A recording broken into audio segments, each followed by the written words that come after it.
very much. Muchas gracias a todos por estar aquí. I will speak in English because together with our friends we will communicate in English, everyone. I would like to give you some details about my product. No, that's not mine. No. I will go ahead. George, la otra. Just as well I decided not to do the presentation, I think. Fun? Just as well I'm not doing the presentation. Yeah. Do you know? Yeah, they're fixing it. Okay. My product is MeMento. MeMento is made with a blend of distilled aromatic waters. We are coming from Italy. All the botanical we use for the creation of our product are cultivated in the Mediterranean area.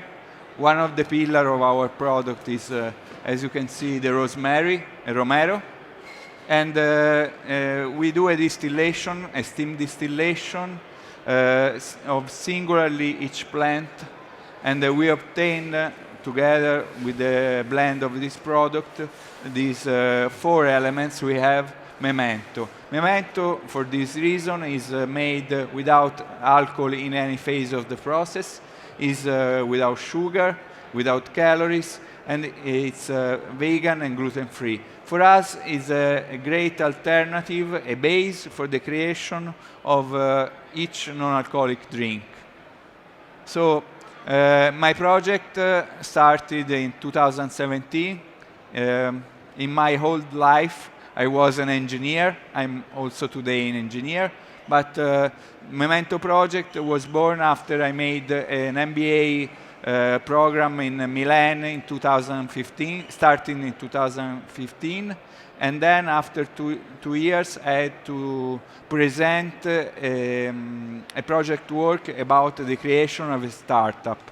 This startup was MeMento. MeMento project was awarded as the best innovative project by the Dean of Polytechnic of Milan, and from this started my activity on this brand. I left my job as engineer in renewable energies, and now I'm 100% dedicated to this activity. The business model we have I created around my product is the more dedicated to on-trade business. For me, it's a mission to create a culture about the product, not to be used only a non-alcoholic gin maybe and make non-alcoholic gin tonic, but as a base for cocktail creation. You can create everything you want, starting from MeMento. You have to think as MeMento should be a non-alcoholic base, as alcoholic base are vodka, rum, or gin, but you can couple with all the ingredients you want. You can create 1,000 of drinks. So we started with bartenders, as they have to understand the product and then be creative and create with all the ingredients they have, the drinks they want with their imagination. So if you can see here in this photo, you have all alcoholic distillates, but you have also MeMento, because MeMento can be a choice for the people who does not want to drink alcohol. So our targets can be divided in B2B and B2C. For the reason I explained before, B2B can be elegant bar, restaurants or vegetarian restaurants, organic restaurants, coffee shop, spa, wellness center, or maybe also the bar which are careful about 0 kilometer products, about nature, And there should be also exhibition of art. We are doing a nice work, for example, in Milan, coupling our non-alcoholic cocktail with a visit of the High Line of Milan in the Galleria, in the Dome. There is a guide speaking about the history of Milan, and then at the end we propose a cocktail. This should be a nice experience at 100%. On the other side, about B2C, we think that our customers should be people in age within 25 and 50. There are people who drank alcohol, or maybe they are still drinking alcohol, but they want to make a different choice. Maybe you are going out 2, 3, 4 days per week, then maybe one night you want to drink alcohol, another night you don't want to drink alcohol. So this is a freedom of choice to choose something different, but served at the same level of alcoholic drinks. I mean, like a nice bottle, you are in a nice cocktail bar, there is a nice bartender preparing you something, they use very specific ingredients, nice glass, garnish, everything to have you a nice experience. Which are the main driver and point of difference of MeMento about the other products that are newborn or are in the category? The one I mentioned before is about a lot of brands are just wanted to reply gin, the experience of gin, but for us it's only a limitation. It's not only gin. It's about creating something in as the most possibility you have, and this is our idea. So you can find in our website a lot of drinks with different ingredients, and why not? We have also the opportunity to create low ABV drinks, because another interesting part of this story is about decreasing the alcohol volume in normal drinks. So this is a very nice ingredient to do this. I think that MeMento is the only one vegan certificated brand in the category, because I think that in an increasing market, it's important to give different elements to people, and this is important to give value to some characteristic of the product. So we have made this path to reach this vegan certification. And the one thing which is the most different from everyone is about we are 100 made in Italy. We are the only one product in Italy that is prepared in this way, using all ingredients made in Italy, but also everything made in Italy, starting from the wood, from the bottle, from the labels, because we want also to make a sustainable product as a product which is not spending a lot of oil with the suppliers coming from China, from South America, and also this, I think, meets the needs that we also see here, and maybe we speak after together with Moira and George. I think it's enough from my side. I hope that this is interesting for you. I'm available for any question. Cualquier preguntas es bienvenida. Hasta pronto. Because they're trying. Yes, I think that you have received a glass, un vaso. This is a drink we made, my bartender made. It's made with green apple juice, lime juice, cucumber syrup, together with MeMento. I hope it's nice for you, and maybe someone want to give a feedback about the drink. Do you like? Neat, yes. And it's not raw vegan, because we have a distillation. So raw vegan is when you don't do anything over 40 degrees of temperature about your product. But it's vegan because we don't have anything which is made with animals or derivated from animals in the production. So you know that maybe you can use eggs, for example. We don't use eggs. So the vegan certification is about what is inside the product, but also how is the process made respecting the vegan conditions, which is about not using anything about animals or deriving from animals. So also in maybe any ingredient you have something coming from animals. And this is important for us. Si les parece, seguimos con la presentación de los siguientes ponentes y las preguntas las vamos haciendo más adelante, ¿vale? If you want to continue, Raphael, please. Thank you. We will do more questions after. Sì, sì, ok.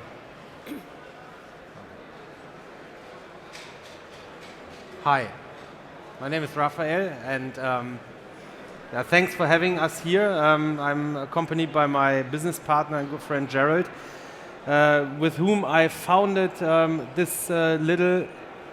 Are you waiting, please? This little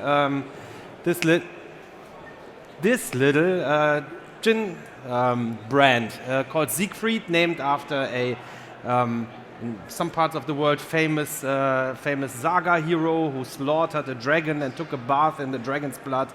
And as this is proven to have taken place right next to our hometown, we thought that Siegfried might be a very nice name.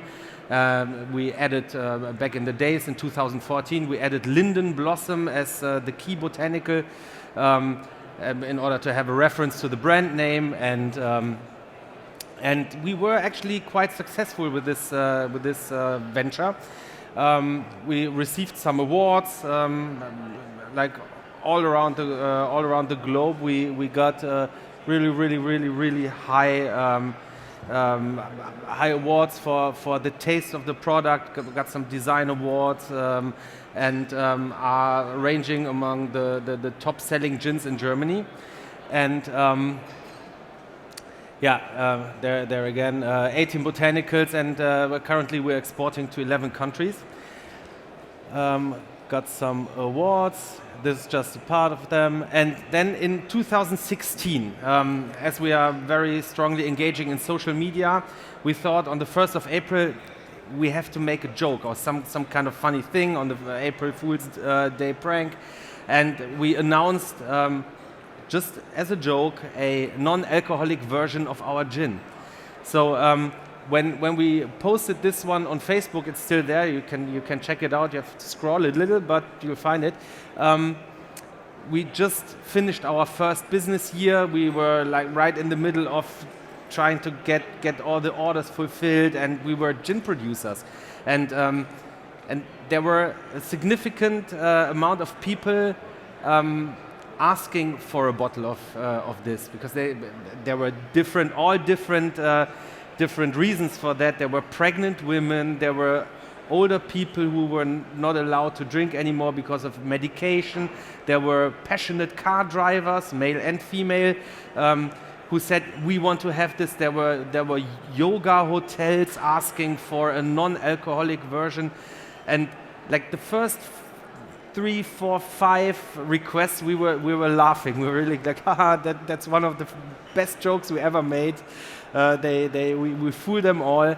But then there were more and more and more, and we got more quiet and quiet and quiet. It's okay, maybe we should stop laughing now, and maybe we should listen a little bit more to the market. And but as I just mentioned, 2016 we were very in the beginning, so we put it aside. But then a very nice event occurred. My wife got pregnant the second time, and then we had to do it. We had to do it. So that was the initial kick-off. So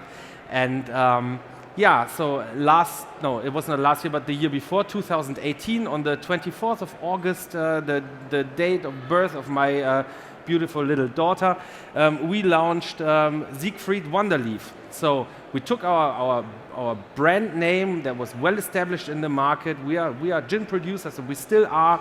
We know how to produce fabulously tasting gin. We took the same 18 botanicals, we applied some magic because we don't only distillate the regular way, but we use different techniques for certain botanicals.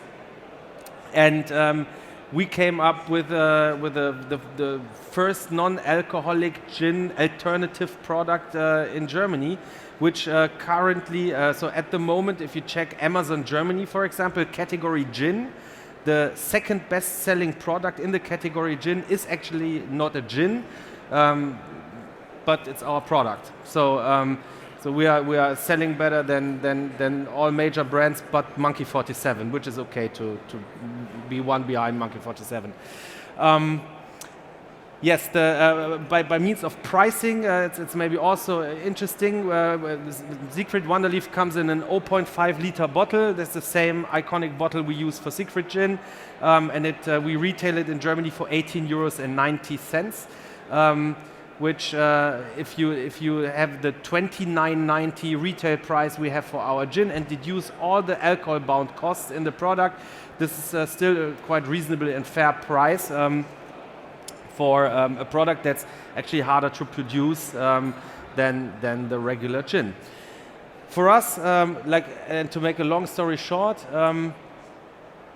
it's not a contradiction actually. For us, we use our main product, the Siegfried gin, as a means of transferring knowledge, and it's a very good image transfer, and it gives us a high degree of credibility because we don't have to explain people what to do with that product. And if you ask in Germany, and there's recently some TV interviews going on, and you ask what this is, people say it's a non-alc gin, which is it's not. So I haven't said that because gin needs to have 37.5% alcohol, and I think you're just trying it as a Wonderleaf and tonic, and also there, if it's I hope it's mixed in a good way, because if I wouldn't be standing here and you would be drinking this in a neutral situation, there's a very high probability for you to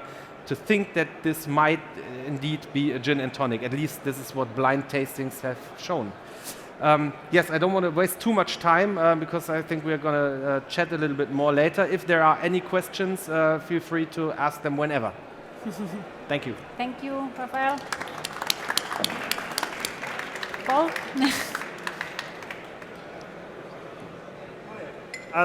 My name is Paul Mathew. I am a bartender, bar owner, but I'm also the founder of Eveerleaf.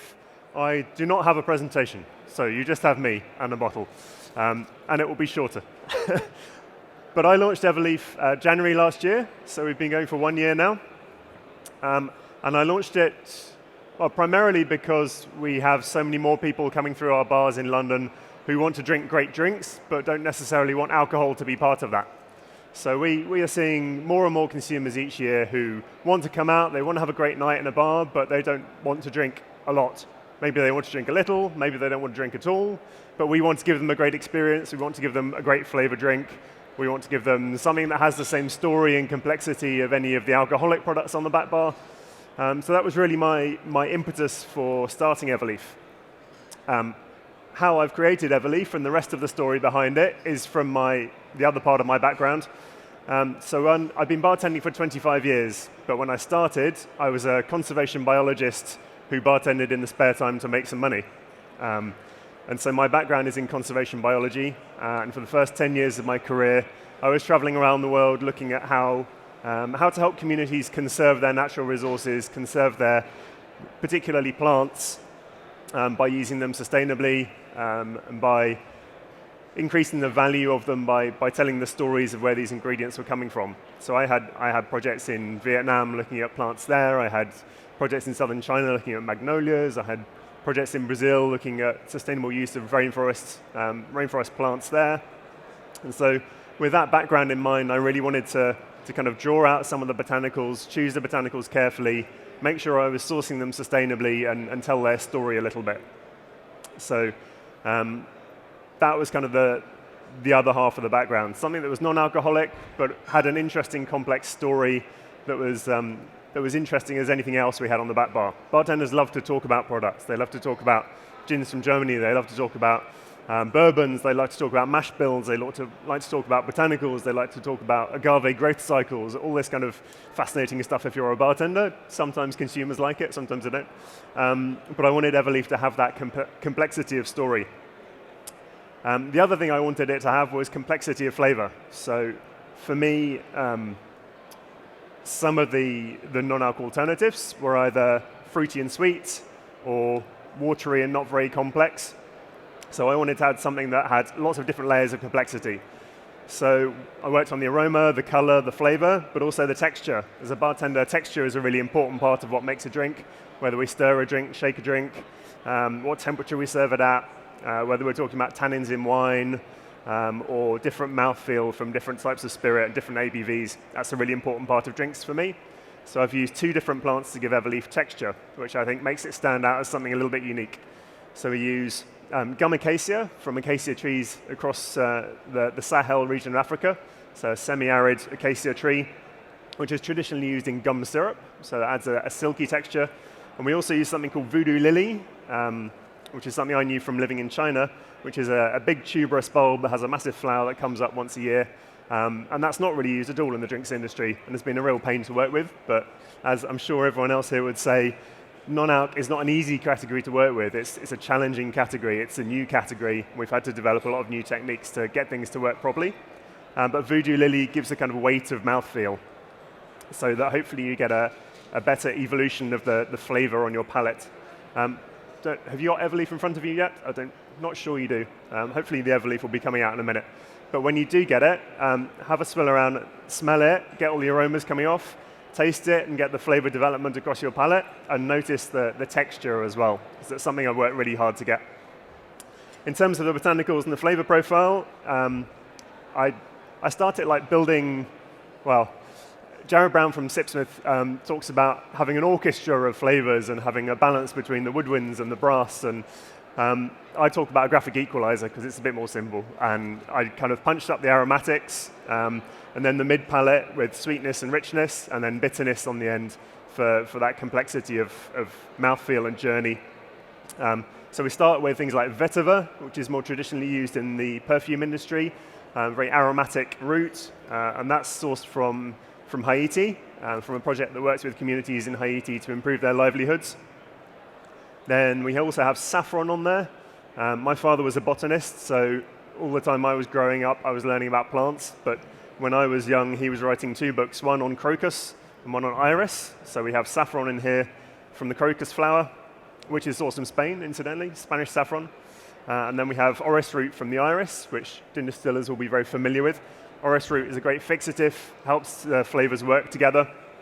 So the orris root does that. And then we have Madagascan vanilla in the middle of the palette. Madagascan vanilla for richness, warmth, and a bit of sweetness. Again, working with a project in Madagascar that sources traceable, sustainably sourced vanilla that works with communities to conserve the remaining forest fragments in Madagascar. And then it moves towards gentian on the end for bitterness. So a few different herbs to give it bitterness, but gentian is the main one. So you get that kind of drying, complex, earthy bitterness. You will get all this when you get it. I'm not quite sure where it's. Hopefully it's coming shortly. So yeah, that's the flavor profile of Eveerleaf. That's what we're setting out to achieve. And really it's, my bartending background to have something that's complex, bartenders can work with, but equally you can make into a really complex, interesting drink just in a spritz by adding tonic or soda to lengthen it. There you go. You got some Eveerleaf coming out now. This is just neat. So it's not traditionally how we would suggest you drink it. We suggest drinking it longer in a spritz. But actually neat, I think, gives you a good idea. You're all drinks industry, so you understand that you're not necessarily drinking a finished cocktail. This is about telling you what it can do.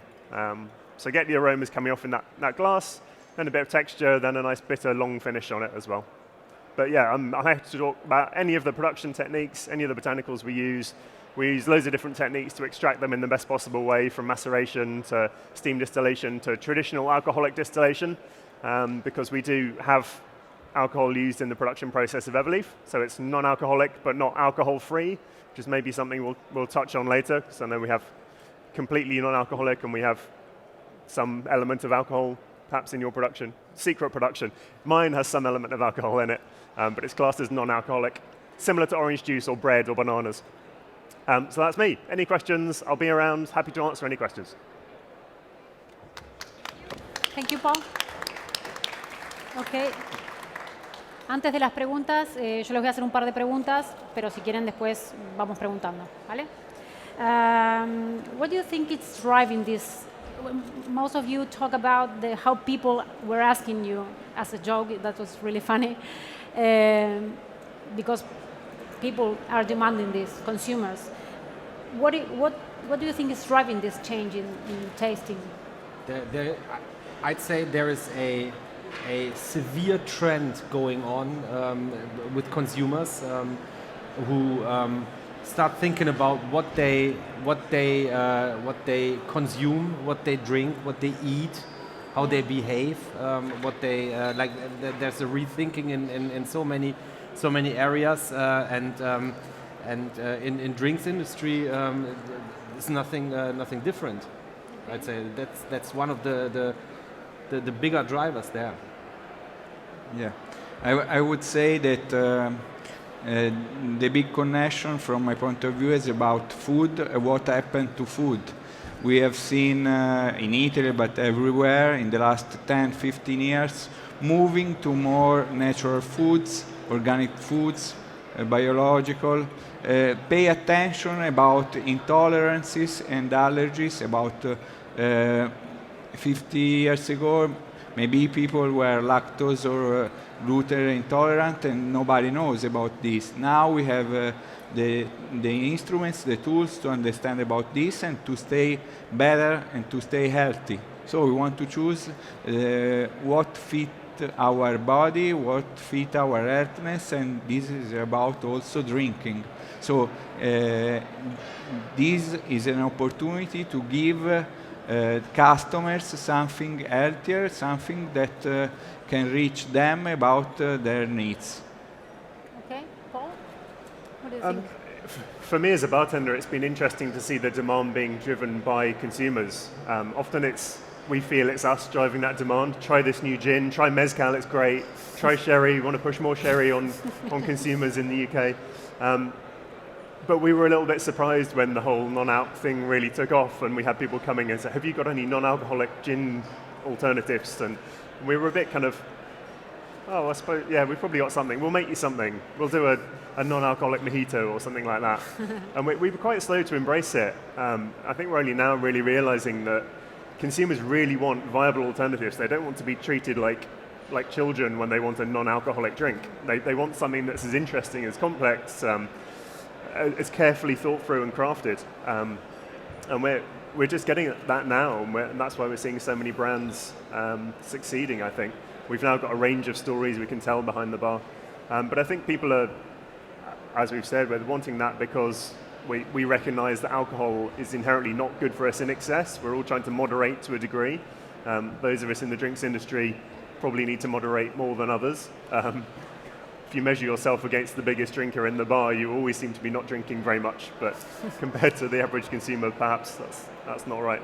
But no, a combination of health, of people's lives being on camera a lot more and social media and not wanting to be seen to be drunk or out of control or not wanting to be seen to be overdoing it too much. Lots of things are changing. Unfortunately, the industry is adapting and changing with it. And maybe one more thing. I think non-alcoholic drinks have been so boring. Yeah. Like when turning back the wheel of time a little bit. Like for me, it was this August 2018, or like the development phase before. Like before that, it was only Coca-Cola, Fanta, Sprite, water, with or other brands and soft drinks, and or sparkling or still water. But that's it. You know, that really was it. And it's amazing to see how this new category evolves or evolved even in the last month. So it's by far more interesting and thrilling new alternatives for consumers, like besides the health facts and stuff. And what about the market? What difficulties you find in the market? Because it's you are free alcohol, but you have competitors who are alcohol, and people drink alcohol. So what are the difficulties you find in the market with other brands and even with the consumers? Because it's for me, it's about to communicate the use of this kind of product, because this kind of products are not so easy to be understood from normal people. I mean, it's not like you buy one of our bottles and then you go home and you do something, because it's very hard. Normally you do this with alcoholics only with something. Maybe you buy alcoholic, you make gin tonic at home, but with this kind of product it's quite difficult. So I think that it's very important to create a culture around this product, to go to places where the bartending and the cocktail and the drink culture is spread. I mean, cocktail bar, maybe in the hotels, maybe in restaurants, and then let professional people start to introduce this kind of product to people. Then if they start understanding this kind of product they use, then this product will be taken at home. But this I see as a second phase of this process, because now it's the first phase in which we have also difficulties and troubles to speak with bartenders, but also with distributors, with wholesalers, because they don't know about this kind of product. So they want to taste, and maybe sometimes they don't expect to have this kind of result. So this is a very start moment, I think, of this category. okay. I think for us, the one major learning was that we will never ever convince an alcohol drinker of stop drinking alcohol. That doesn't work. Okay. So, but still the amount of people who are not drinking. So if we are from the drinks industry, or if you're a barkeeper, you usually get in, or you mostly get in touch with the people who drink alcohol. But there's a significant large amount of people who simply don't, who say we don't drink distilled alcohol, we only drink white wine with water or something, like the light drinks and stuff. So and I think industry and the large players in the market, they have not only forgotten about these people, but they didn't listen. And that's like, we reference that to our extensive use of social media, because it's a bi-directional channel, so it's not only communicating but also getting information back. And when you start listening to what consumers want, and then it's so obvious. Then it's so obvious to serve them interesting, refreshing, and nice tasting drinks for adults. So the stuff we make is not for children. I let my children taste and they don't like it. Yeah, it's a good sign that it's a grown-up product, because taste profiles develop over years. So a classic gin and tonic is nothing kids would admire, but grown-ups they really like, and this is what we do and what we understand. And by that I think we overcame the one hurdle for us to understand that it's not something we are not going to educate. So that's not, and we don't want to change the world either. It's but we produce alternatives for all the people who are curious. I think a couple of things here. One, we see a lot of statistics saying that the younger generation aren't drinking. They're not drinking as much. A third of 20-year-olds aren't drinking alcohol, and so there's this whole kind of, oh wow, there's this huge market. Let's rush and market to 20-year-olds. But actually, they're also not buying a 30-euro bottle of gin or an expensive bottle of vodka either. That age group doesn't necessarily buy these premium products. But what we are seeing a lot of is an older generation who are used to buying spirits, but realizing they're drinking too much and trying to have nights off, trying to have one of these before dinner and then wine with the dinner, trying to reduce. So I think we're selling to alcohol consumers, not people that aren't consuming alcohol personally. Although we very much live in the on-trade, and as a bar owner, that's where I feel most at home, selling to bars and restaurants.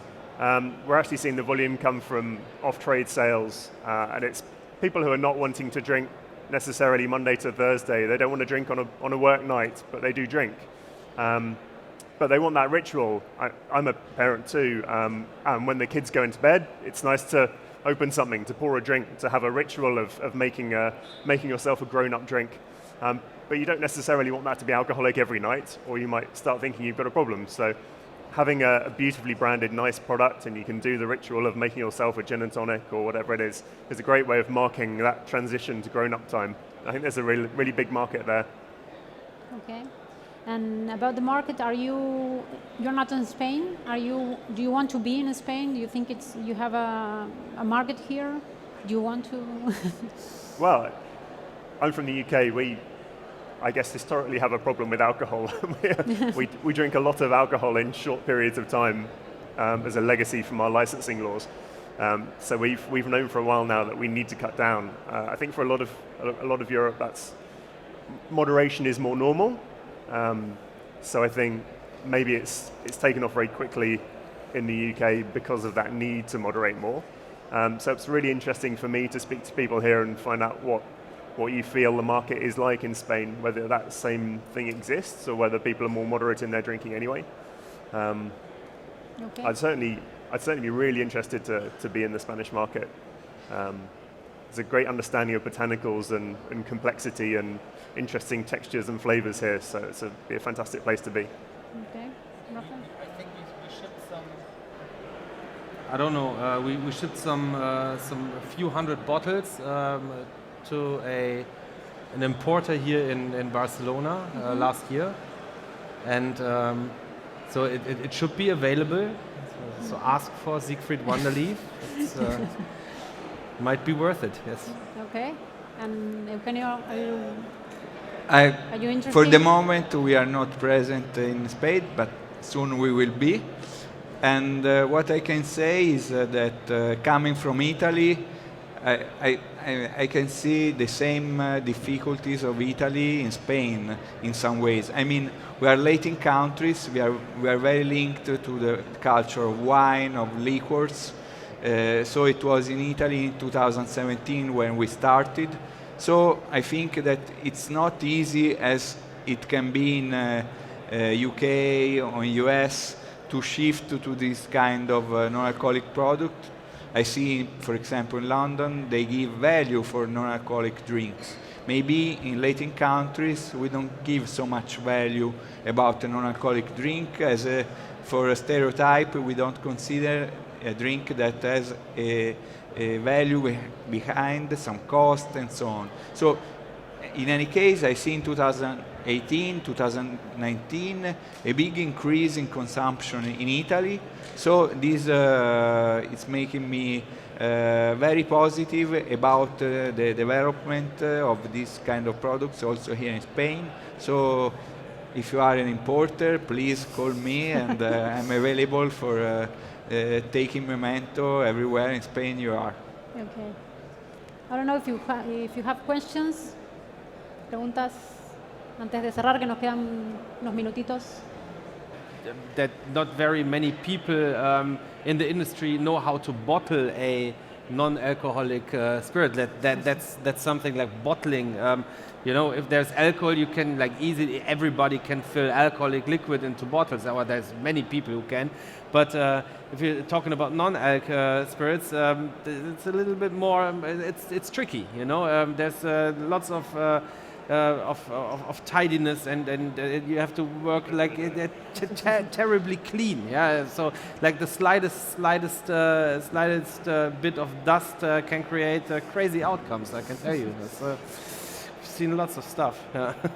But yeah, it's a great adventure and being in the position to shape a new evolving industry. That's something really enlightening and it's like for bartenders, the advice is be open, listen to consumers, to the guests in your bars.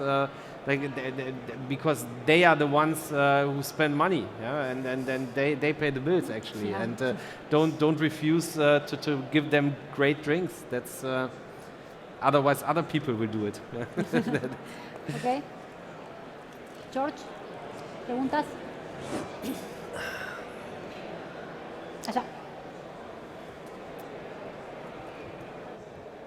Hello, I have a question.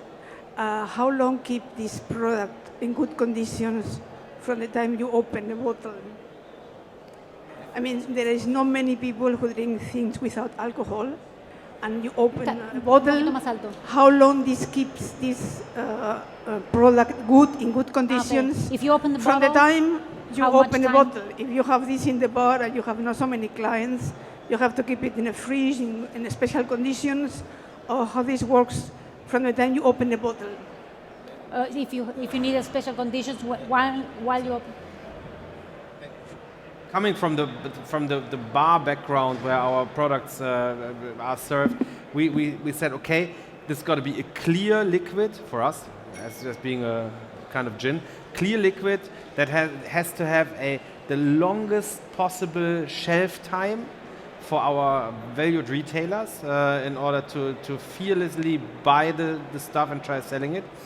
And the other thing is, after opening the bottle, you should treat it as if it would be an alcoholic liquid. So there's no darkness needed, no cooling needed, no nothing. So the only thing that's needed is 8 weeks of time. You shouldn't overcome it. So you should consume it within 8 weeks. But we've made tests with open bottles that lasted like by far longer, like really by far longer. But you know, slight conditions, some rays of light or some temperature changes might let something grow. So if you open up and somebody sniffs on it and something that might only fall in, that can change a thing. But 8 weeks in our case, easy, at least. When we started in 2017, it was just very tricky to understand, also us, I think also you, about how was the durability or conservation of this kind of product. So we were very strict. When we first proposed the product, we gave a best before date of 12 months, and once opened, 30 days in which you have to use the product. As we are all natural, without alcohols and preservatives, obviously you have to treat like water. So you don't have to put the sunlight on, you have to best put in a dark ambient, keep dry.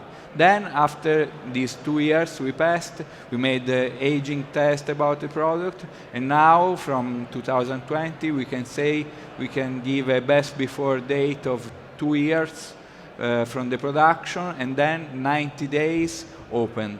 So we have increased, but this happened as we made a lot of tests, laboratory tests, as we are made of only a blend of waters, so we are an evolving product, like should be wine, like should be oil, so also the taste can change every time, and I think this is a very big added value of the product, because this makes the experience unique, and this made the product unique each time.